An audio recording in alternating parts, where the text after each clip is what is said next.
Monopolistic competition and oligopoly.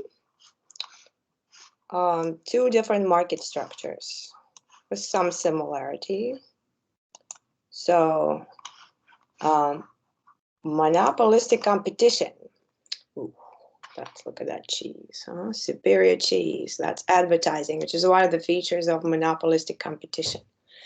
So, pretty much all industries, all products in the world are produced. I'm going to say all, that kind of not to diminish other market structures, but maybe 95% of all products are produced by monopolistically competitive markets. Maybe 90%, I might be exaggerating. So markets with large numbers of different sellers, products that are not identical, but slightly differentiated in terms of some kind of attributes. The same white t-shirt is not quite the same if you have a Gap label on it versus H&M versus Ralph Lauren. So there might be like a little logo on the shirt. So that makes it slightly different. So it may be in terms of quality, some products differ in terms of service. You can have the same TV that includes warranties and that it doesn't, or the same internet service that has something included versus the other. And some products vary in terms of location. You could buy one pizza in Little Italy and some other pizza at the Domino's. So, and they can be located on different places, or even a very similar Italian place. It can be located in different parts of the city. So brand names, packaging are all ways in which products are differentiated by monopolistically competitive firms. So advertising is the main feature of monopolistic competition. So if you see advertising, odds are super high that something is produced in the monopolistically competitive markets, although oligopolies also advertise. So just like in monopoly, firms have control over the price they charge. So we will be dealing with the downward sloping demand curve. So, but compared to monopoly, where we had barriers to entry for potential competitors, so nobody really could compete, in this industry, we have easy entry and exit. So in our extreme economic assumptions, we would assume that there's free entry and exit. So in that makes it very similar to a perfect competition. So these are examples of monopolistically competitive businesses: pizza places, hairdressers, grocery stores, books, CDs, movies, computer games, furniture, piano, lamps, paints that you color, that you paint your walls with.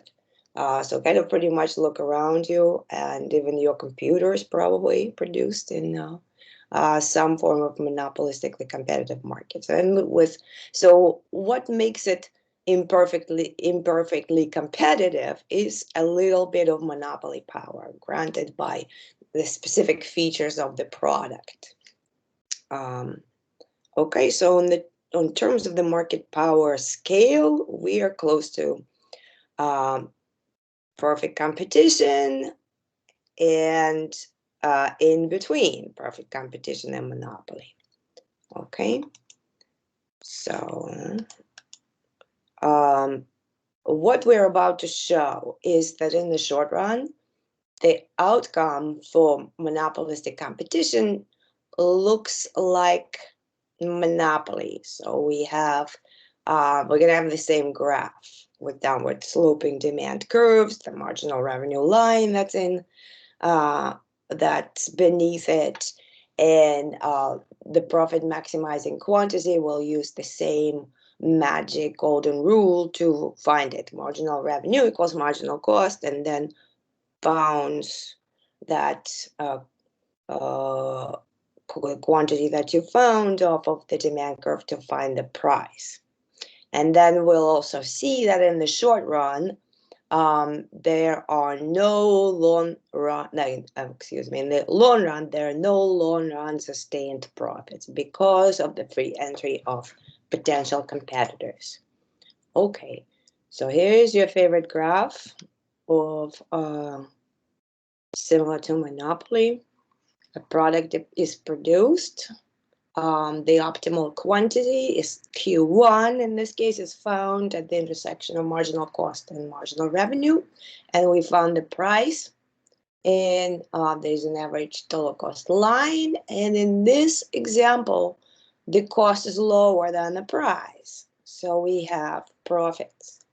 And in contrast with Monopoly, where there were no competitors, here these kind of profits attract competitors. So in fact, competitors are looking for what kind of product they should come up with.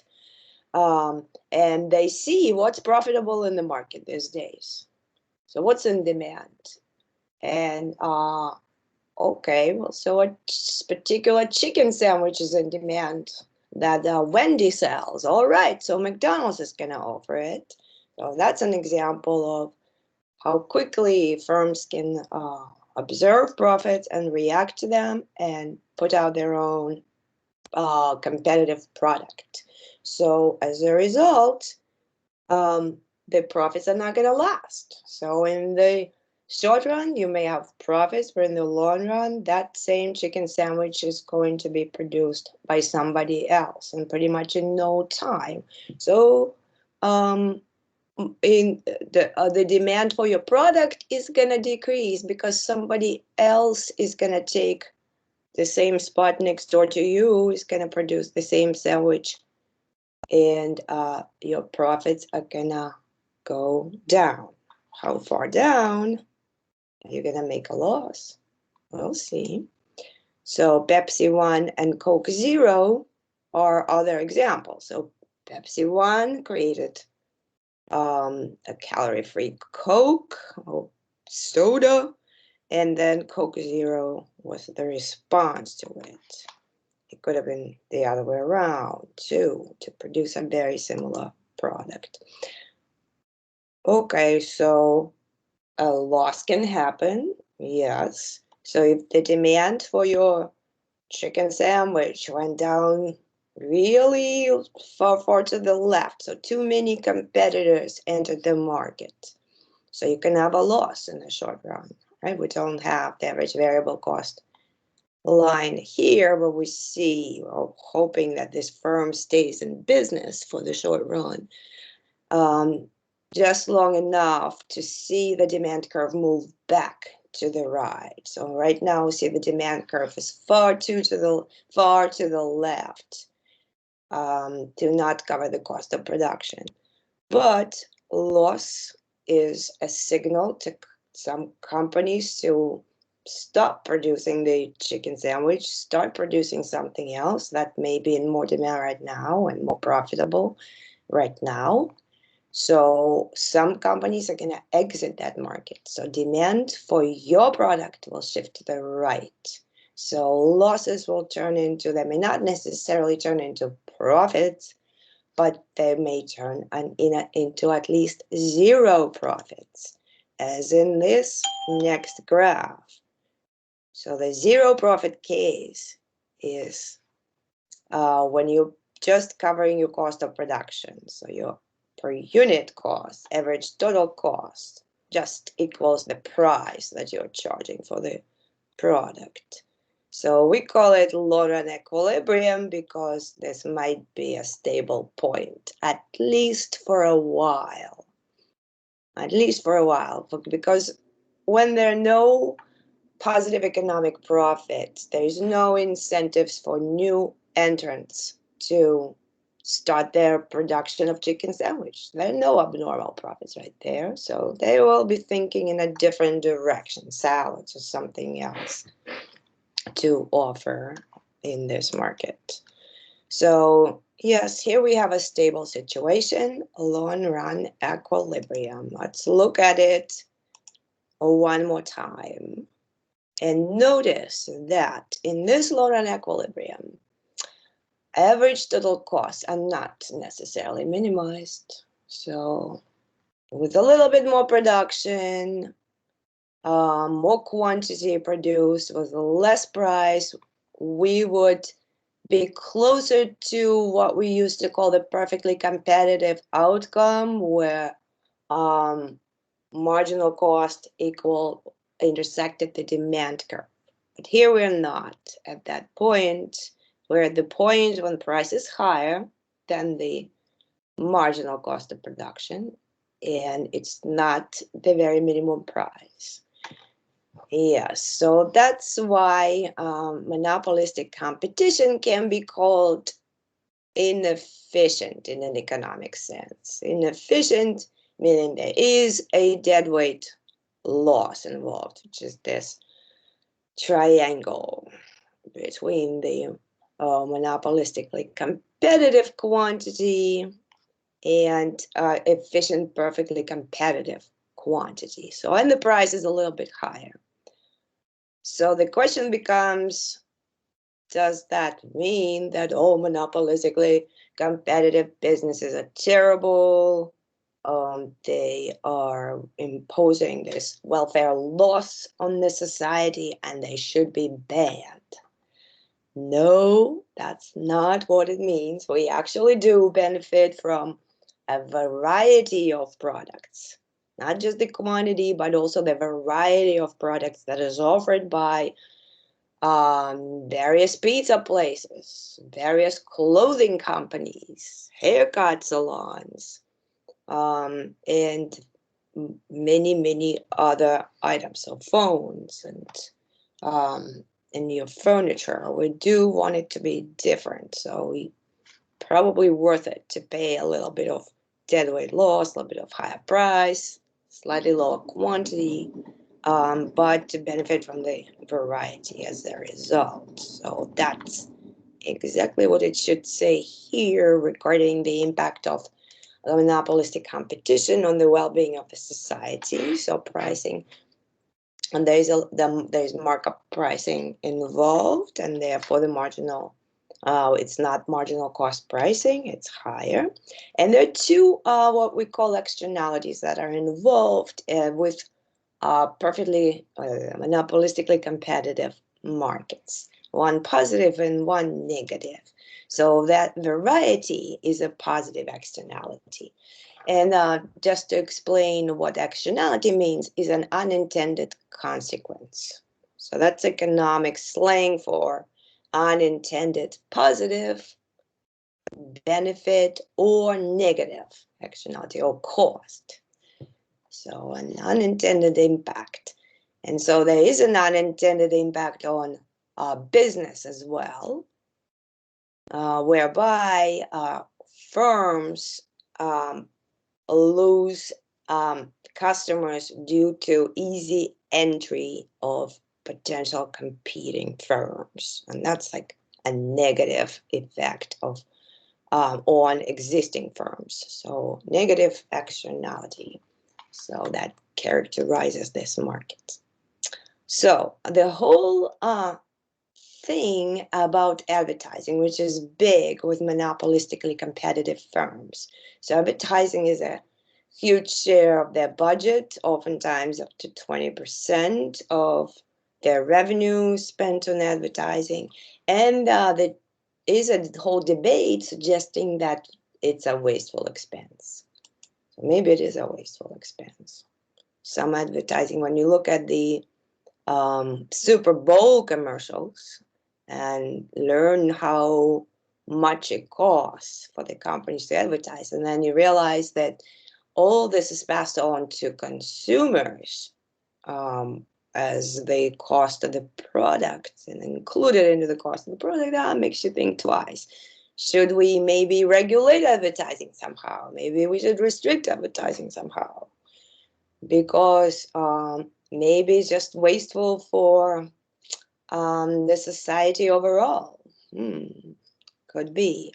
So the role of advertising is technically to create loyal customers.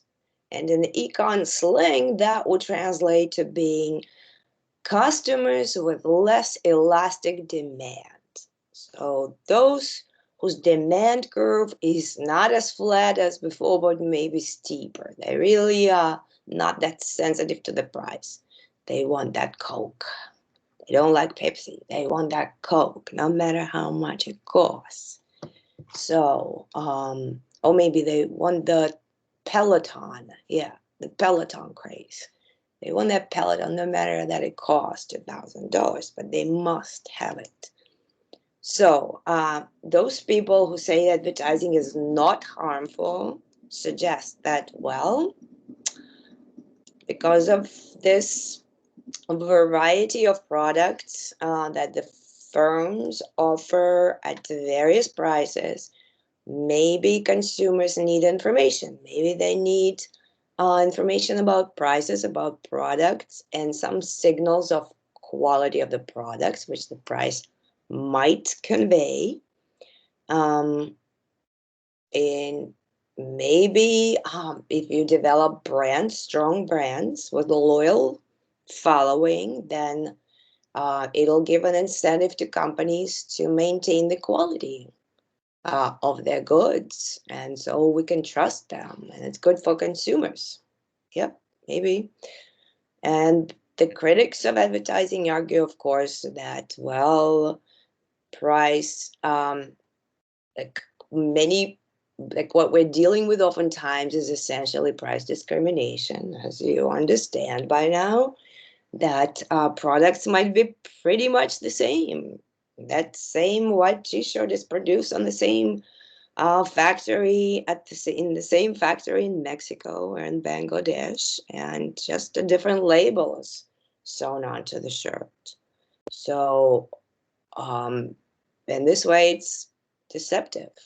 Kind of all advertising may be seen as a little bit exaggerating, if not borderline deceptive. Okay. That said, let's look at this problem set. Not problem set, one problem. And recall how we solve this problems. It's no different than what you did for Monopoly. So the question is here is that Kevin owns a personal training gym in Orlando. So clearly personal training gyms, there are many of them. There are a few of them per each small town. So it is a monopolistically competitive business. And we see the cost curves and the demand curves for this business. And the question becomes, so how many clients he will train per day? In other words, what's the quantity produced? Optimal profit maximizing quantity and price. Okay. Can we answer that? Yeah, you should answer. We're going to utilize the MR equal MC. Yeah. And that's actually in the intersection is on the 4 clients. Yeah, and the price. And the price $60. Okay, anybody else has any questions to Rudy? Because he's right. No questions? Every time it says practice, that's something I want you to answer. Okay, perfect. So now you see that monopolistically competitive industry, in terms of solving the problem, any problem is you apply the same rule as monopoly. The only difference here, we have long run. In the long run, we can't have sustained profits. Other than that, it's very similar analysis. And monopolistically competitive business willingly and happily price discriminates just as much as a monopoly business. All you need is a little bit of monopoly power, a little bit of different location that allows you to attract some clientele who you can differentiate between, like somebody who is capable of paying more. You should be able to figure out a way to charge them more. And maybe your loyal customers, you charge them less, just like those loyalty cards the stores offer. That's one way that monopolistically competitive businesses can do it. Okay, take a breath, inhale, exhale. And now, we're moving on to oligopoly. May I have a question before we move on? Absolutely, I love questions. Would you explain to me what does that mean by non-price competition? It seems like monopoly, but yeah, non-price competition. Okay, so advertising brand names is an example of non-price competition. You're gonna say that your product, if you start noticing commercials. So look at any particular, if you're ever watching TV, I never watch TV, but sometimes in a doctor's office somewhere, you watch TV, you catch a glimpse of a commercial. Like, what exactly is the feature of the product that they're advertising? So, like, say if it's a Macy's commercial, they may be saying that they have large discounts. So they are trying to target price sensitive consumers, consumers with elastic demand curves, people who are not super rich or price sensitive. So that would be something that, let's say, a alcohol commercial, like a vodka commercial, will never mention. They're not going to say, "Oh, we have a giant price discount." No, they're going to be trying to push some status symbol. This is you rich, you drinking that, and will empower you. Or a car commercial would most likely not advertise low prices or simplicity, but more like complexity, fanciness of the product.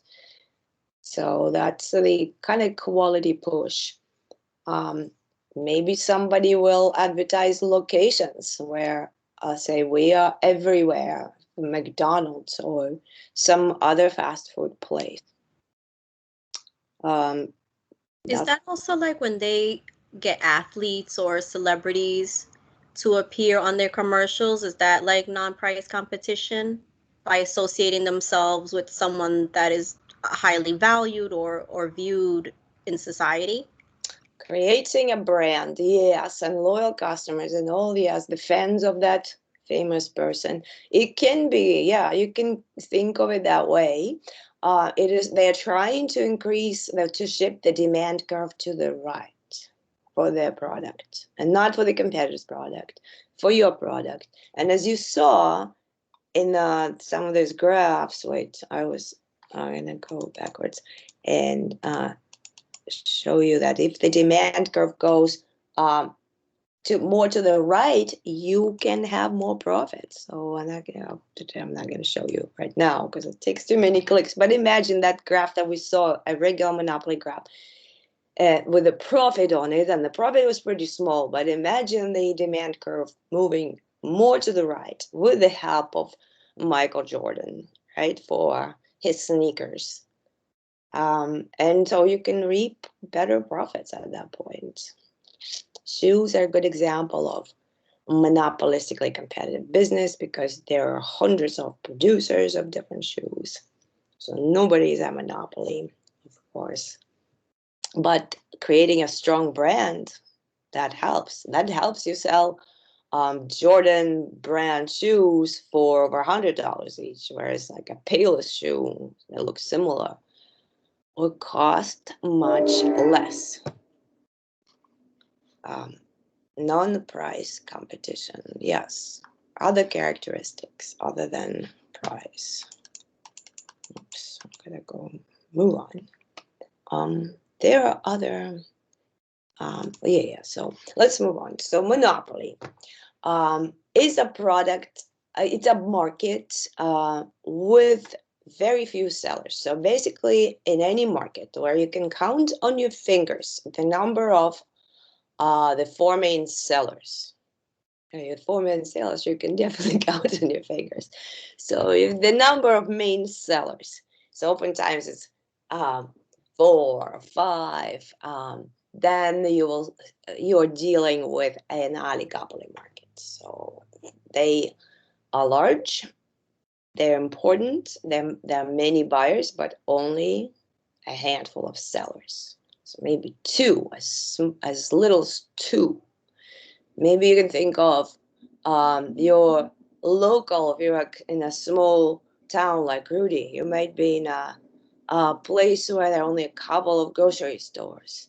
And I wonder if it makes you curious sometimes. Why do both of them have the same items on sale that same week? Even though they're not really supposed to be talking to each other, kind of by law, you're not supposed to collude in terms of prices, but it appears that maybe they find a way. So, good examples of monopoly, oligopoly markets are cars. That should be common there. Credit cards. There are only a handful of producers of cars, really, even though there are tons of different models within them, but there are not so many producers. There are only about 4 different types of credit cards. There are surprisingly only a few producers of tennis balls, this kind of products. They can produce differentiated goods like cars, or even similar goods like gold, aluminum, oil. So oil is produced by more than a handful, but a small number of oil producing companies. So we could even say that in the markets for certain appliances, there might be only 2 or 3 producers of like washing machines and dryers. Electronics, cereals, cigarettes, and beer are known to be produced in markets that are pretty concentrated. So those markets with a few producers, they're called concentrated markets. Yes. So non-price competition is another feature. Nobody really wants to compete on price. So that's just kind of like a bad idea for a successful business to compete on price, because all you get is your profits decrease when you compete on price. When you're trying to set prices as low as possible, you end up producing a competitive amount, and you may end up getting out of business. That's not what you want. What you want in all of these markets is to differentiate yourself, to make your product stand out as much as you can. Even take, if you're producing light switches, you make them a different color, advertise that they're more durable, find a way to tell your potential customers that they're not the same as those light switches that are made in China or somewhere else, that yours are the best. So there in the oligopoly markets, oftentimes there are barriers to entry. These are large firms with a reputation, like credit cards. It's probably not that hard to set up your own alternative credit card system, because electronics has gone a long way and information technology did. And I'm still surprised why there are 4 different brands of credit cards, like MasterCards and Visa and Express and whatever else there might be. Maybe only 3. There's another one in Europe. So,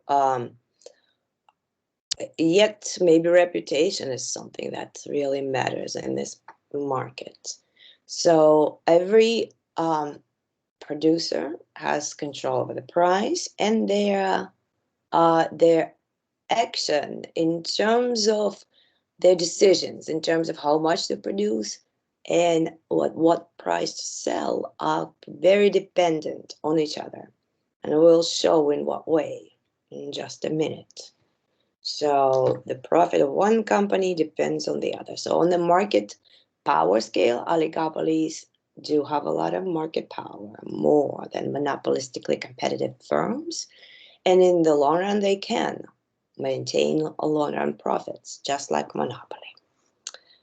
Okay, let's see how. So these are examples first of oligopolies, best known examples, like duopoly. So when you have 2 companies competing in the same market, it's a duopoly. We have Boeing and Airbus, an airline in terms of wide-body aircraft. Here you go. That's the a real name of the industry. Then we have operating system. That's for PC, Microsoft and Linux, but Microsoft is seen as a monopoly oftentimes, but it's really not. There are competitors, more or less. And of course, iOS is the competitor for the PC operating system. And then we have diamond mining that's dominated by 3 different firms.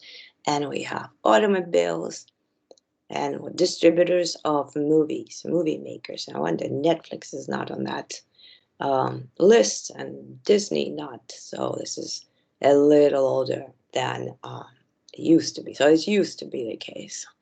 So we have internet service providers that now includes more companies than before. But before it was concentrated among 7 or 8 different companies, AOL, Verizon, Comcast being among them. Retail grocery stores, Walmart is not quite a grocery store, but I guess in some states it's a giant grocery store as well.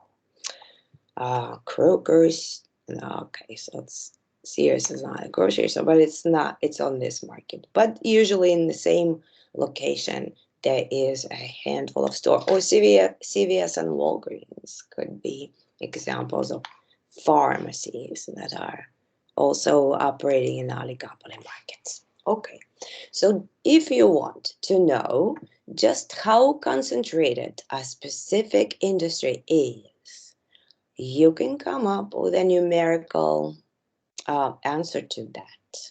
It's called Herfindahl-Hirschman index. So if you are to square the market share of sales, market share is the share of sales for each firm operating in the market. Like in this example, in the line in black, there are 100 firms in the market. And how do we know that? Each firm has 100 market share. So, and we square it and square it and square it and then sum it up, and we get not 0, but something close to 0. So this index varies from 0 to 10,000. If you have only one firm in the market, then all you have is 100 is the market share. Actually, it's 100. That means 100th of a percent, because you take it in percent. Just like in that last example with 3 firms. So one is 60% of the sales, the other accounts for 25%, and another one for 15% of the sales. And then you just square those numbers and obtain a number that's 400 something, and that shows that the market is pretty concentrated. Okay, because there are even guidelines within the Department of Justice where they have to review and approve every merger of large companies. So they compute a Herfindahl index before the merger and after the merger. And they figure out how high it is. Is it higher than 1800? Well, then we're dealing with an oligopoly, a concentrated market. If it's less than 1,000, well, then the market is perfectly competitive. Since their mission is to maintain competition, they will scrutinize a merger that will result in a significant change in the Herfindahl index. So to protect consumers, of course. So in your previous slide, not 2 slides ago, it had the HHI indexes. Yeah. The firms, like Microsoft Linux was like 9,000 something. Is that because of the type of product it is? Because like Boeing and Airbus don't have such a high HHI. Is it because the type of product? Yeah, because making their HHI so high? Because of the relative share. Like imagine if Microsoft had, like again, this is dated, this is over 10 years old yet. Just imagine Microsoft has 90% of the market share and Linux has 10. So you multiply 90 squared and then plus 10 squared. And you'll get something like this. And then with Boeing and Airbus, they're more of an equal market share. Probably Boeing higher market share, but still you were talking about maybe 60-40. 60 squared plus 40 squared. Yeah? Does it answer the question? Yes, thank you. Yeah. So yeah, you can play with the numbers and see how, like if they have all equal shares versus one company has 99% of the market and the other only 1% of the market, you'll have a different market concentration index. Yet they're all high. Interestingly, even beer is produced in concentrated markets, even though there's so many different small breweries out there. So, in the search engine market, Google, suppose this may or may not be real numbers, but pretty close probably. Google has 82% of the market, Yahoo 7%, and Baidu, Bing, and others have smaller shares. So if you were to compute HHI, I'll give you the answer. We're not going to compute it right here. So we're going to get one of these answers. We're going to multiply h2 squared and 7 squared and all this, and the answer will be 6818. Okay, that's how it's solved. All right, so oligopoly is really interesting and exciting to understand. So these are industry, like imagine two companies, Airbus and Boeing. Do they really want to compete with each other? If they compete, they could undercut each other's prices ruthlessly, and they can end up selling their aircraft just at the cost of their production, and even below it sometimes, just to undercut their competitors and put them out of business. The question is that what they want to do? Nope, that's not what they want to do. That's not what your grocery stores want to do when they want to sell their groceries to you. They want to make a profit. They want to avoid competition, and they do not want to compete by any means. So, and there are means by which they can avoid competition, and it's called some form of collusion.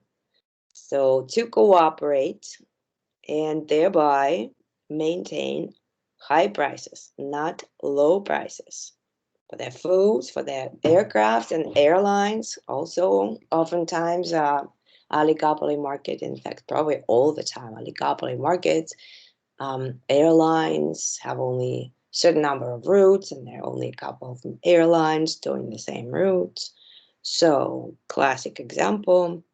So, by colluding, companies can organize a cartel. A cartel is an agreement, so official agreement, but whereby producers choose or agree to restrict their output and to maintain their prices high. As we saw with the decreasing demand curve, the downward sloping demand curve, if you start producing more, prices go down. So to sell more, you decrease prices. Therefore, you agree to not increase output, but rather impose quotas on each other. And that's exactly what OPEC does, the Organization of Petroleum Exporting Countries. Many times in the past, they were successfully able to get together and impose quotas on each other. So each country that's a member of OPEC, Saudi, Arabia, Qatar, Dubai, and other countries, even Venezuela. There are 11 members of OPEC organization, and they can regulate their output. And you could see in the graph that there were times when prices suddenly increase. Those are the times when OPEC reduced production. They can increase production. That corresponds to lower prices. So what they really want to do, so technically in the US, cartels are not legal. So they're legal, but international cartels, there's no world government to regulate. So they are legal. So what they want to do, they want together to act as one monopoly and to enjoy economic profit. So to by all means avoid competition and instead get this monopoly profit and divide between themselves.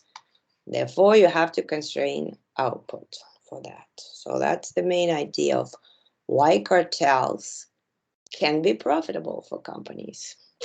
But they do restrict competition and increase prices. That's why they're not desirable. So, in order to analyze oligopoly behavior, economists use what's called game theory. So, that's the study of strategic behavior in situations of interdependence. And it helps us predict what different parties will do in many situations of uncertainty.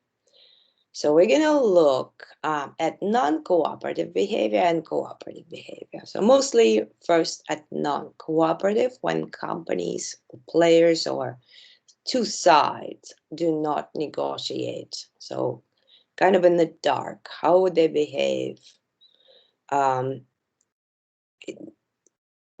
Ignoring the effects of their action on each other's profits. So will they collude and cooperate, or will they act without independently, completely independently? So let's take a look at this example. So once upon a time, there were two companies, Coke and Pepsi. So one is naturally yellow and one is purple. I just came up, I made up those colors. Okay, they're not those colors.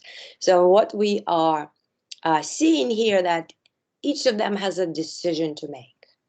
One can produce, or each can produce 30 million units or 60 million units. So high or low output.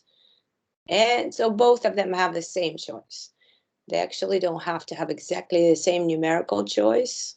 Maybe Pepsi could have 50 versus 100 million units and would not change anything. Just think of it as low versus high output. And so as a result, they can have different outcomes in terms of their profits.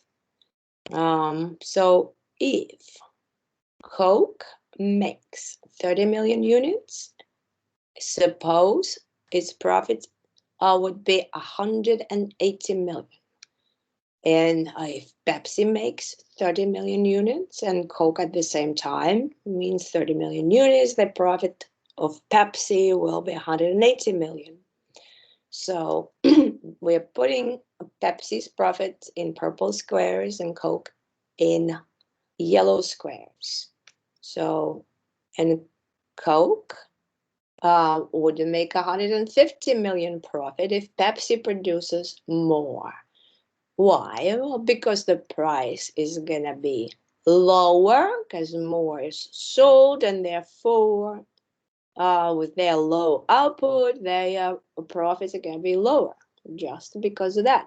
See the interdependence here is that Coke's profit depends on what Pepsi does. So that's it's called a payoff matrix. That's what we're looking at. If Pepsi produces a little less or small amount and Coke produces a large amount, the profits of Coke are higher. And then when both of them produce a large amount, then their profits are, I should put all the numbers here. So what we see here is if both restrict their output, then they can charge higher prices and get higher profits. If both of them increase output, the profits will be lower for both. And if one of them produces a lot, whereas the one who produces less is hurt because the prices will drop for both of them, and the one that produces a lot will win a higher share of the market. So that's the whole point here.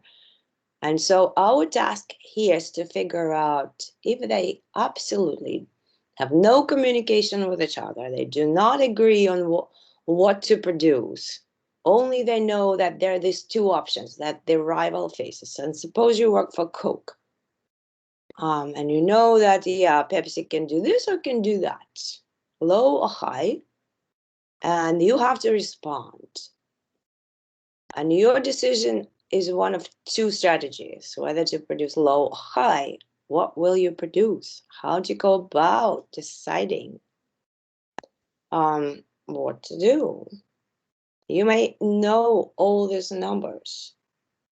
They actually are not a secret to you. It's as if you have the entire matrix in front of you and you're deciding what to do, but you have no idea what Pepsi's can do. So you're looking at your profits. If you produce low, you're looking at 180 or 150. And then you're looking at your profits if you produce a lot. You say, oh, it's 200 or 160. And you're thinking, scratching your head and thinking, oh, the first outcome is not as good as the second one. I should be, not outcome, strategy.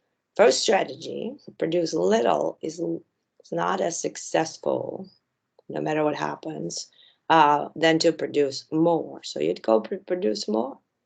And then Pepsi also applies the same logic and comparing 180 and 160, that's their production. If they produce less, to 200 and 150, then they, oh, what should we do? Well, in this case, it's not clear what to do, but it's a kind of game we want to understand, or the kind of structure of the game. And the game is called Prisoner's Dilemma. So that's a classic game in game theory, and the first simplest game.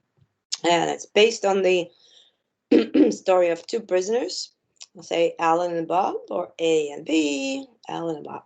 So each of them have been caught, and they have they have been offered two strategies, whether to, well, they have not been offered two strategies, but they've been offered an opportunity to rat each other out. Okay, so they can keep silent and not rat each other out, or they can rat on their partner. So maybe where they were caught on something like a white-collar crime, stealing from the taxpayers. Who knows, right? So, but if they don't reveal the information, then the police doesn't have enough evidence. So here are the years they'll have to spend in jail, given every outcome. So if they both stay silent, nobody talks, then each one will get a year in jail while this whole court case is going on. If both of them talk and rat each other out, then each one of them, they'll have more evidence, so that each one of them will be locked up 6 years. So, and then each one of them offered a deal. If you rat out your partner, then you are going to go back free, and your partner is going to get 10 years in prison. So the partner is silent, Bob. And if Alan rats, he goes up 3, gets 0 sentence, and Bob gets 10 years. You see that the dilemma becomes, that's why it is a dilemma for the prisoner Alan. If he stays silent, he's in a different room. He doesn't know what Bob is thinking. But if he stays silent, his payoffs are -1, -10. If he rats, his payoffs are better in each case. He either goes away with 0 or -6. -6 better than 10. 0 better than -1. So his dominant strategy becomes to rat, unfortunately. So the same goes for Bob. He chooses what his dominant strategies are, strategy is, what his better outcomes are, right? So silent, -1, -10, and to rat is 0 and -6, so he goes and rats.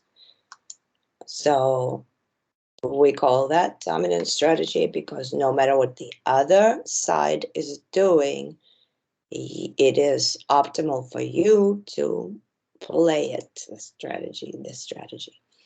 And you end up in this square D. Now think about this outcome in square D. Is it better or worse than any other outcome in this game, this whole matrix? Say for both of them, if you consider everybody, their joint well-being,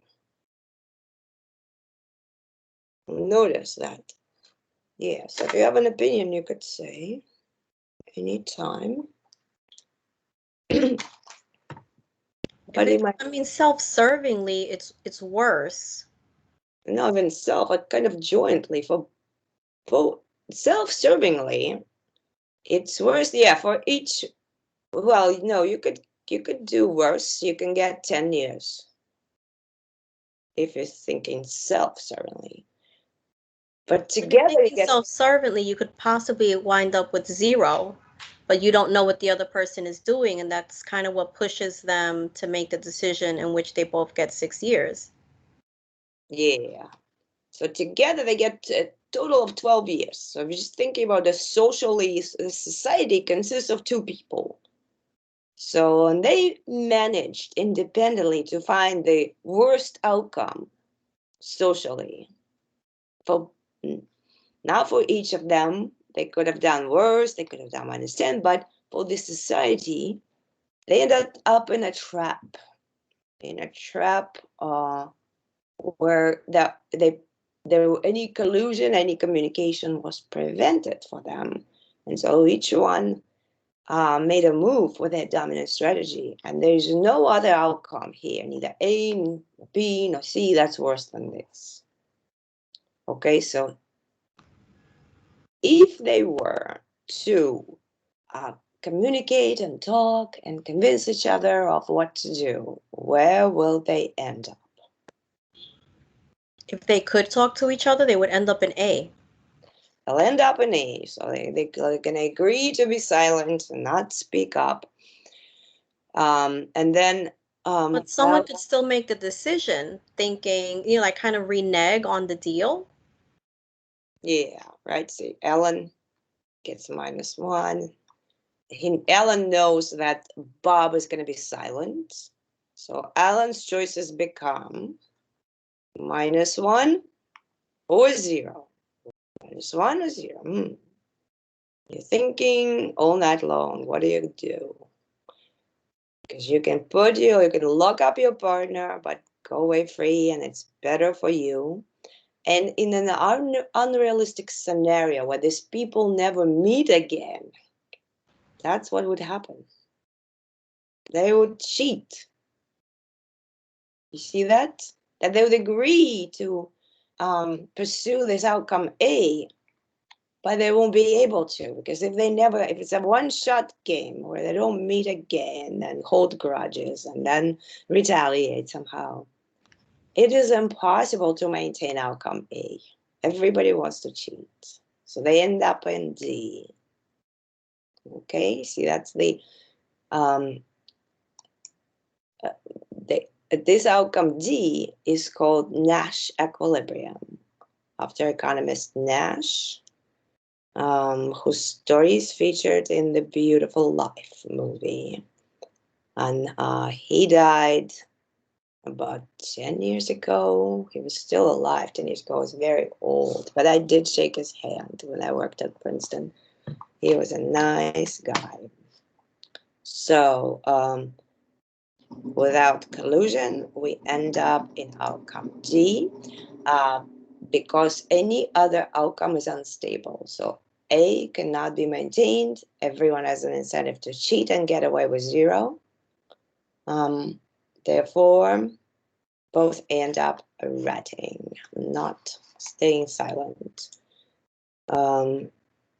Same game with slightly different numbers. The idea is the same, high and low prices. Okay, the best pricing strategy for each firm, uptown and downtown firm, decide whether to charge high prices, then they will enjoy $10 per unit profit. And then if they charge low prices, then they're gonna each have $5 per unit profit. And then if one has high price, uptown has high price, then the firm that charges low price will steal the entire market and sell to everybody, because nobody is going to buy at high price. So what should they both do? Each of them, not both. They're not negotiating. They're in the dark. What's the optimal strategy here for uptown? Well, for both of them, the optimal strategy would be to low. Go low, right? Yeah. 15 better than 10, 5 Yeah. better than 0. And the same here. So 15 better than 10, 5 better than 0. There you go. They end up charging low price. Also, notice not the best outcome at all. They can do better. Each one of them can do better pretty much anywhere else in this matrix. So if they were just able to collude somehow, maybe behind the authorities' back, maybe, I don't know how, but somehow, then they can charge higher prices. In fact, I do know how they can collude, and I can tell you how. It probably will show up down in the slides somewhere. What if each one of them agreed to charge, and that, oh no, that only applies if they have to play over and over again. So in a one-shot game, there's nothing you can do. You end up in this Nash equilibrium, in the Nash trap. But if you are to play repeatedly, today and tomorrow and the day after tomorrow and next month and kind of almost forever, then you can agree to charge higher prices, right? And then if your competitor starts charging low prices, you're going to say, oops, we're going to use low price guarantee for that. We have that in our pockets. Bring us their flyer and we're going to charge you a low price. Otherwise, everybody else is paying higher price. And so there's really no incentive for companies to charge low price. So basically, when we hear low price guarantees, it's not something done for consumers. That's a way oligopolies commit to higher prices. Okay, in a repeated kind of game setting. Yeah, we looked at this, and we saw that the dominant strategy is to go low, and we end up in a worst cooperation scenario. Okay, so because of the incentive to cheat, we can't maintain in a one-shot game, we cannot maintain that best outcome. with the greatest profit for all. That's what we said. Okay, so this slide summarizes the definitions, prisoner's dilemma, and what's dominant strategy, and what's non-cooperative Nash equilibrium. Okay, now that you're so experienced, you can find dominant strategy, and maybe there's a Nash equilibrium here. Let's figure that out. Two companies, Apple growers, deciding whether to advertise or not. I accept your opinions.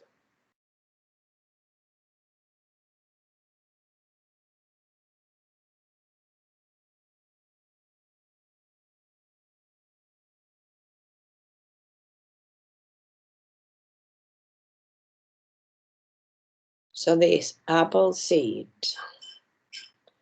Johnny Appleseed, what will he do? He will not advertise. He will not advertise, exactly, because 710 better than 7, 610 better than 6. And so if he does not advertise, we'll end up with the other guy just choosing between 440 and 580. So they're going to end up with 580 in this rectangle D.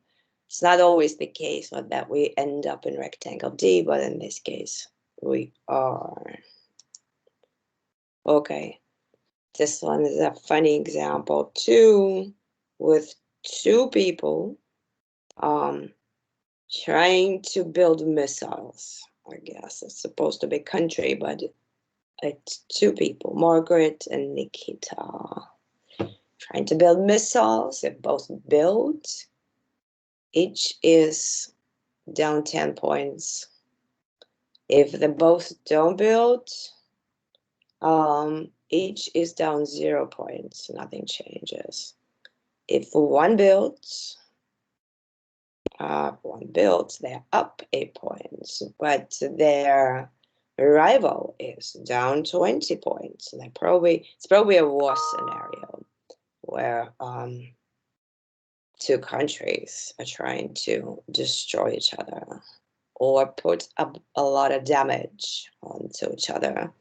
So when the one that builds gets ahead 8 points, but the one that gets destroyed is doesn't build and get destroyed with minus 20 points. So let's see if there is a dominant strategy here and a Nash equilibrium.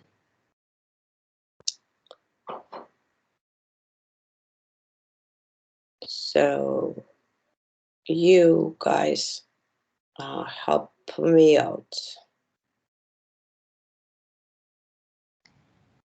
Is it where they both don't build? That's the non-cooperative equilibrium? First you determine dominant strategy. So let's say for Margaret, you compare the outcomes. So minus 10 to minus 20 and 8 to 0. Oh, do we have one that clearly is better in each situation?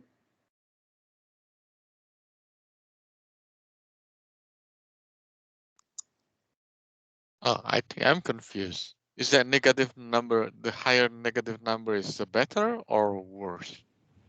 No, negative numbers are usually worse. Yeah, worse.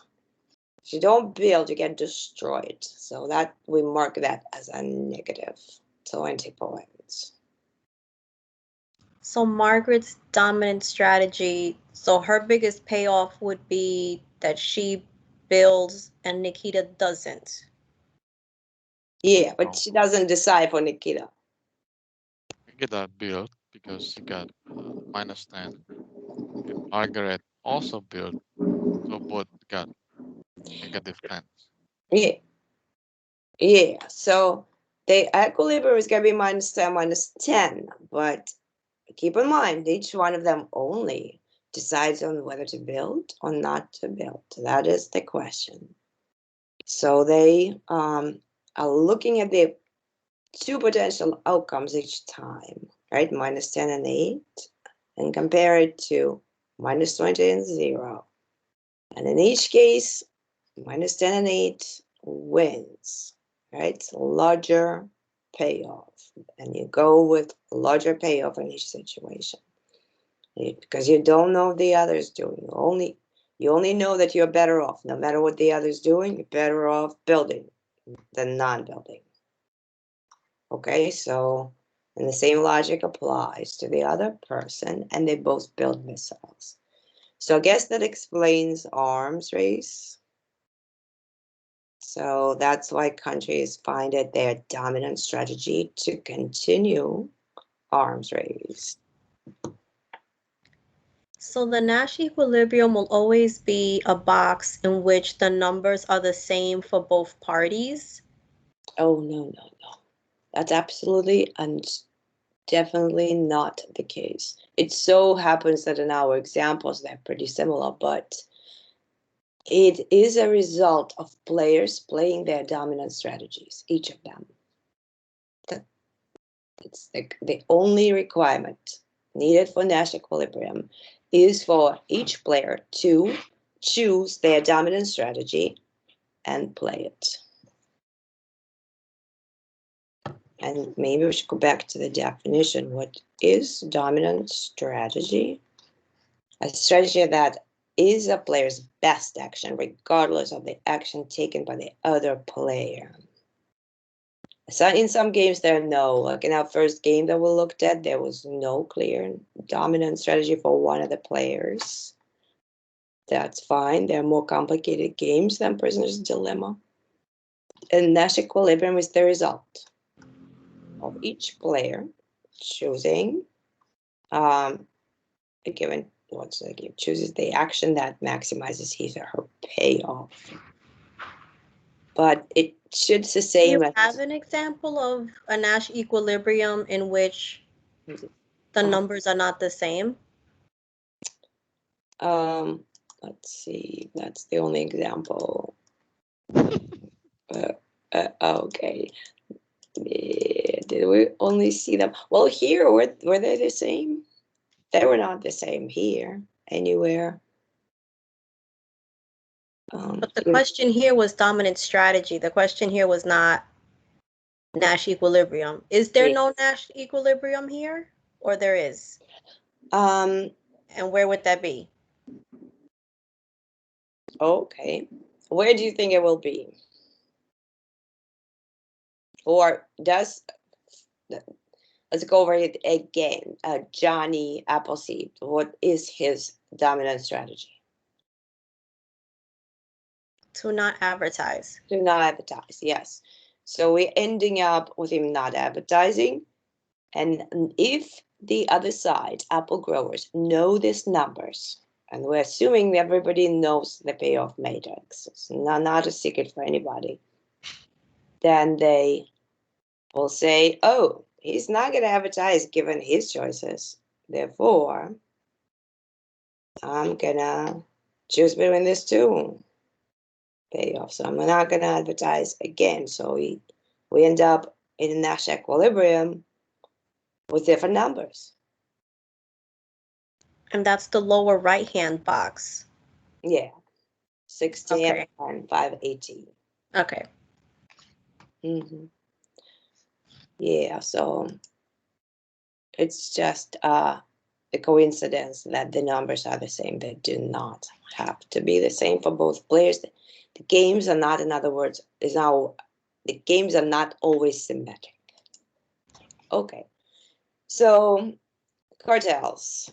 What are the problems with cartels? Why don't in the real world we see more cartels? There used to be cartels. There were cartels back 100 years ago, maybe more than 100 years ago, even 200 years ago, up until 100 years ago, there used to be cartels before antitrust policies by the United States government. Now such policy maintain competition and prohibit certain non-competitive behaviors such as price fixing, product bundling, and dumping, such as undercutting competitors by charging a price below cost of production just to keep the competitors out of the market. So in the US, they're not legal. So what other difficulties are with maintaining cartels? Oh, really difficult to organize and monitor because individual producers, such as producers of oil, can have different costs of production. In some countries, oil just pours out of the ground. All you need is to poke your soil a little bit and the oil just starts spouting. And then in other countries, like in Canada, for example, there are oil sands and you can do fracking, and it is really costly. So the costs of production are not the same, and therefore countries with higher cost of production may not be that interested in joining cartels. You can't force new firms to join. So if you have OPEC, and for example, Russia is not part of OPEC, and they have no interest in joining, because if they do, what do they get from the deal? They get a quota assigned to them sometimes. Who wants a quota assigned? Any company or any country wants to produce as much as they want, at whatever the market price is. So that's why there's always like a tendency within a cartel for the members to split apart, because their individual self-interest is not always served. And once one starts cheating, there are even rumors that the first Kuwait-Iraq war was because Kuwait was cheating on oil quotas. So they started producing too much and selling too much. Then you can mess it up for the entire cartel, because you can reduce world prices against the wishes of the cartel. So if the cartel maintains the monopoly price, the individual member can act as a price taker. That's the way to enact the cartel, to abide by the rules. But you can also cheat. There's a strong incentive to cheat, but in the long run, oligopolies can produce the amount that maintains profits, so higher profits than had they been competing. That's why they don't want to compete, but to share monopoly profits. Okay. Oh, there's one more example I got of Prisoner's Dilemma. I forgot about this one. It's another pricing example. So you have firm A and firm B, with one firm A has its payoffs are marked in black, and for firm B, the payoffs are marked in red. Let's see, what is the Nash equilibrium here? 3, 0. For firm A, comparing 3 and 0 with 5 or 1. Well, 5 or 1 wins, so we're going to go with low prices. For the second firm, for firm B, we're comparing 3, 0 with 5 or 1, so we go with low prices. And we end up with Nash equilibrium with 1 billion and 1 billion, each of them, in a one-shot game. In a repeated game, they should be able, if they're smart, and we're hoping that businesses are smart, to come up with some collusive agreement to charge higher prices. So to set their prices high and then keep playing until somebody, one of them, deviates and sets the price low, then both of them will charge low prices in a tit-for-tat strategy. So it's actually a term in game theory. The strategy can be tit-for-tat in a repeated game, where a low price guarantee in the real world can be used to enact it. So use match prices, match the lowest prices on the market.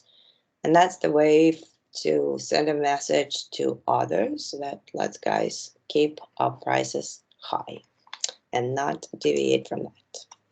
So tacit collusion. So tacit collusion is when two stores or two producers, Nintendo and PSP, for example, that produce similar systems to play games, so they can tacitly, without talking, keep their prices high. It's hard to maintain because of course, each one of them can increase their profits by undercutting the rival, and yet such collusions are attempted in the real world. And this is a link to a video where you can see the video looks like it's from 1935, but it's actually not. It's from 1995, where several companies are setting prices in like a shady meeting for their products. Okay. I wonder if airlines also do it somehow. Maybe they just check out each other's. Okay, here's what happens oftentimes. I think the next slide might say something about it, is that there's a price leader in the market. Say maybe a largest firm like United Airlines. If it owns a higher share of the market, then it may be the first one that issues prices, let's say every Tuesday afternoon for a certain route, and other players might take it into consideration while setting their own prices. So price leadership, that's what it's called if there's one leader in the price. And collusion breaks down and prices collapse, there can be a price war, so at least theoretically. And that did happen with the airlines. Some smaller airlines may try to undercut larger airlines, and then the larger airlines will start reducing their price. And where do they end up? How far to the bottom do they go to? Whatever the competitive price is. So average total cost of production.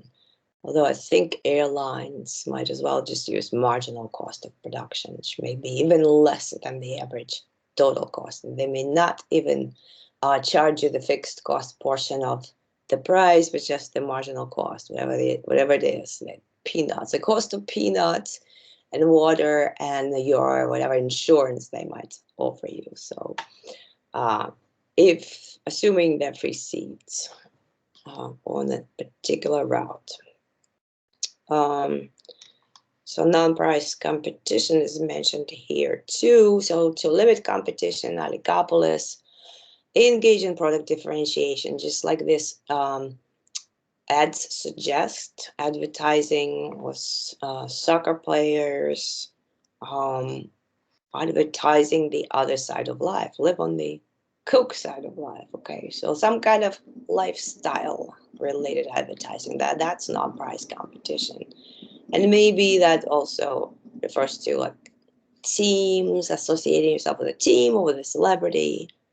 And I don't cherry cook. What do they advertise?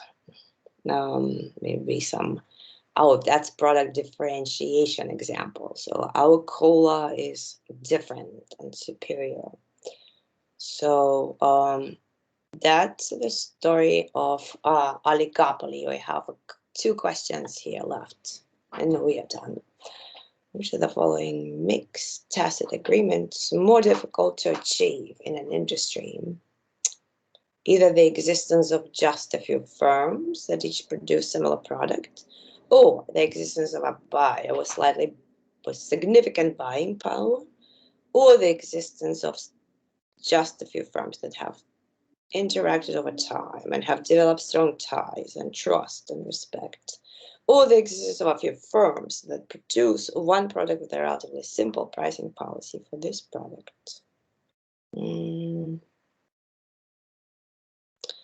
And which one makes tacit agreements more difficult?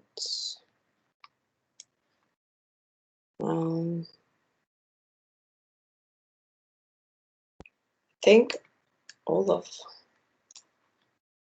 them makes it easier, not more difficult.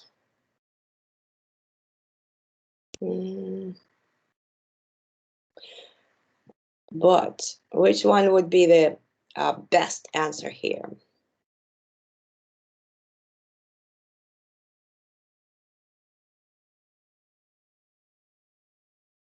More difficult to achieve. Tacit agreement. Well, when the buying power is not the same for everybody, when there is a one, the existence of a buyer with significant buying power does that sound like it might be the right answer? Tacit agreement.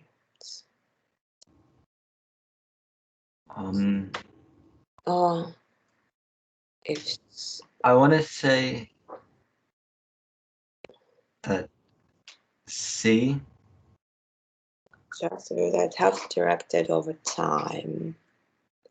Tacit agreements more difficult. When do you have more difficult? When the firms have different cost structures, when they are very different in size.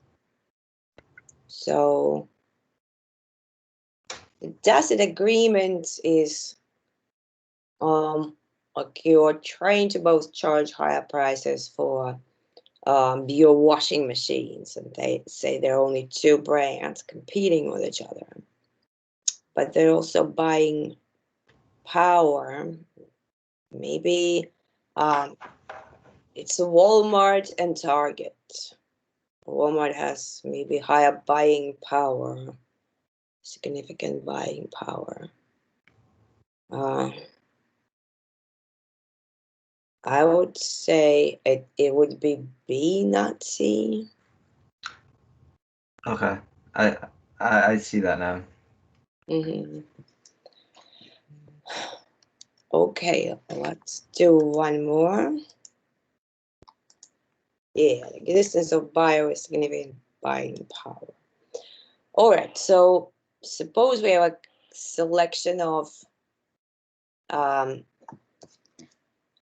different firms. Which one is more likely to be monopolistically competitive out of this entire list? F. And there may be more than one answer here, by the way. I like your idea of F, the blue jeans producer, and probably, and why? Why do you think? Like, what is the main benchmark for your answer? For me, because they're a retailer of a product that it's a common product, but it's easy to differentiate with like a brand name. Okay, so, but the key should be here, the number of producers. So if you have tons of sellers, like hundreds really, or even like more than a handful, think of it that way. You have 100 different sellers in the market of blue jeans, right? There are so many different brand names. Each one of them makes blue jeans. Yeah, so Gangia also agrees that it's blue jeans. Anything else here that might be closely related to monopolistic competition? The U.S. Postal Service. Okay, can anybody explain why it's a bad example? I would say D as an automobile manufacturer. Well, let's explain why Postal Service is not a monopoly. Okay. Because there's like really only the one. I see. I read the question wrong. You thought it was a monopoly, but Postal Service would be more like a... Yeah. But for a competitive, no, there's no competition with that. Yeah, there is. There is USPS, First GPS, FedEx, DHL. For like a letter though, if like putting a stamp on a letter, sending a check. First class mail. No, nothing like first class mail. There's nothing out there offered as like first class mail. So it definitely has a monopoly on first class mail. What gave it monopoly power? What is the source of monopoly power? Is it the fact that they're a government agency? They're a federal government agency? Yeah. So government owns the resource or has a substantial stake in the resource in this production. Yes, in this industry. But as you notice, there are in the market for packages, there are competitors to the U.S. Postal Service, right? So how would you describe that market? Monopolistic competition, oligopoly, perfect competition, or what? In the market for package deliveries. Oligarch. What? What'd you say? Oh, you said oligarchy.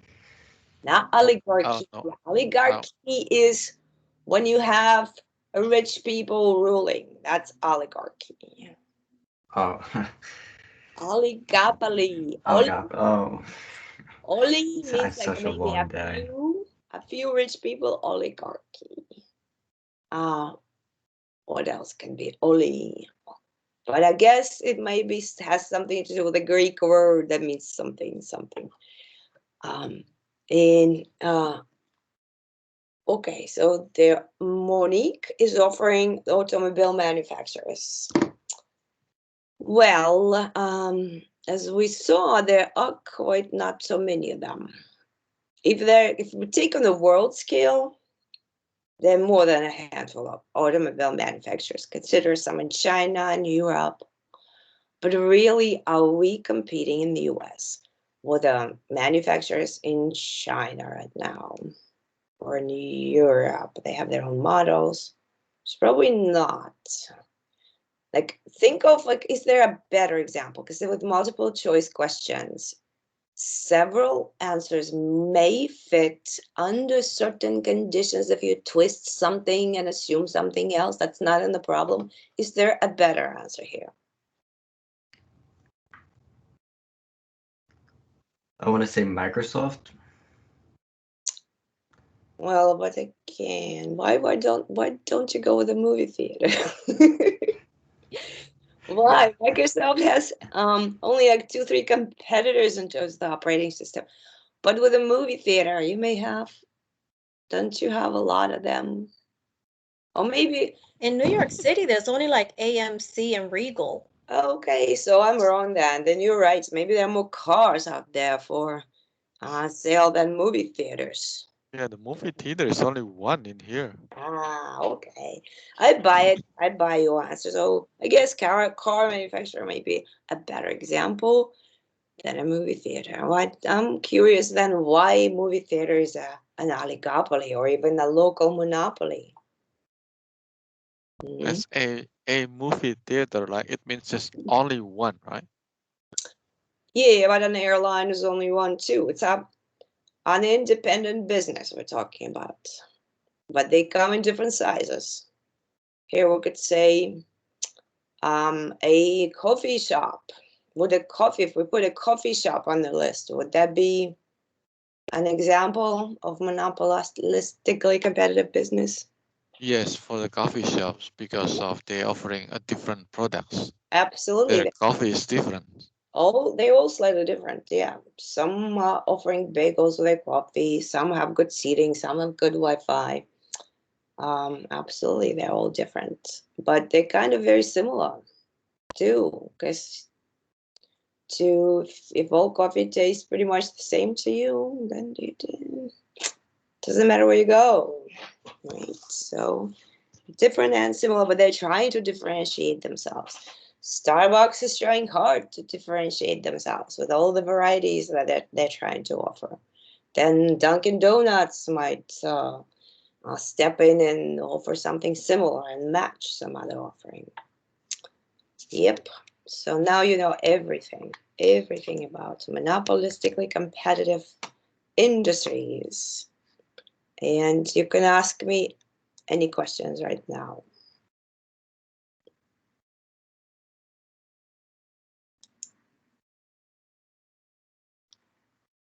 Not related so much to the lesson, but I think when I logged in, you were probably discussing, that's what it sounded like, meeting with us separately on the macro part of our class.